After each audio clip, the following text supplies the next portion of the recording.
Hi everyone! Are you having trouble finding a color palette for your art? I'll show you a few ways to pick out colors online and in real life. Let's start by copying an existing color palette. So you might find art or other images online that you really like the colors of. Well, copying someone's art is copyright infringement, but copying someone's color palette is not. So you could download the image and open it in an image editor such as the free image editor GIMP and use the color picker tool to pick out the colors and make little swatches for yourself, and you can get the color codes too.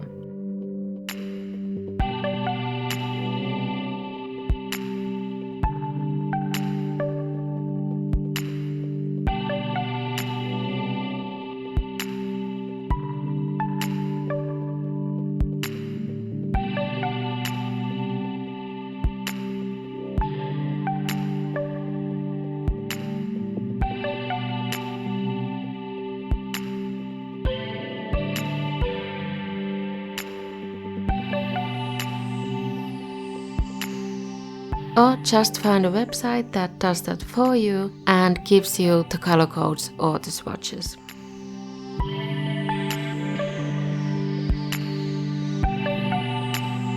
There are also websites such as ColorSeeds that post images with nice color palettes and the swatches of the colors along with the hex codes. Next option is if you already have one color in mind and want to decide on a color scheme around it. Adobe has a free color wheel tool where you can choose one color and let the tool suggest other colors to you based on a color scheme you choose. Analogous Scheme lists similar colors close to each other on the color wheel. Complementary means opposite colors. Triad means 3 colors that are spaced around the color wheel at equal distances. Monochromatic means different shades of one color hue.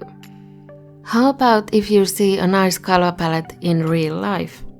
Well, you could take a photo and save an approximate version of the color palette that way, but there's also a device that can give you the colors and color codes right then and there. I got sent this color reader from Datacolor for free for a video, and I unboxed it for the ASMR channel if you want to see and hear the slow version of the unboxing. It comes with the color reader and a USB cord. Let's see how it works. First, plug it into your computer with the USB cable to charge it.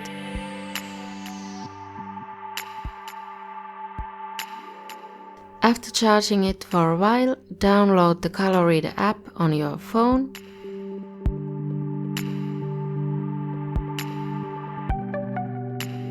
Turn on Bluetooth on your phone.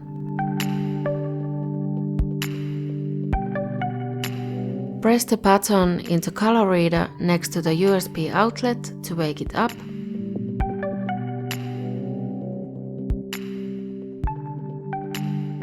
Tap Connect on your phone. Sorry, the app is in Finnish for me, by the way. The app was loading for quite a long time at first, so I had to connect the ColorReader again a few times. Now you need to calibrate the ColorReader. Make sure the cap is on and then press Calibrate. The calibrating is really fast. And to read colors, take off the cap, place the reader with the sensor side down on the surface you want to read the color of. So let's say I want to read the colors of this oil painting. You press Read on the app on your phone and it will show you the 3 closest color matches, and you can get the hex code or RGB and CMYK codes of that color. You can see all the colors you've read in the History tab. I think this was made for interior design mostly, but if you want to make new art or designs with a certain color scheme you see in real life, this would help out with that too. So I thought of a few scenarios where you could use this for art, and I tested out how it worked for them. Again, you might see or have art you like the color scheme of and want to save that color palette for creating new art. If you're making art for yourself, you might want the colors to match your decor, so you could save the color of your curtains, furniture and your wall with this. I like to go to home decor and other stores to look at the patterns and themes and colors to get ideas for my own art, and I take photos of the illustrations and patterns I like. With this, you could take that one step further and bring the color reader with you to the store and walk around with the color reader in one hand and your phone in the other and read and steal their exact color palettes. I didn't get to try that out and film it for this video, but I might try it for a future video. You could read colors from home decor magazines, art books, graphic design books.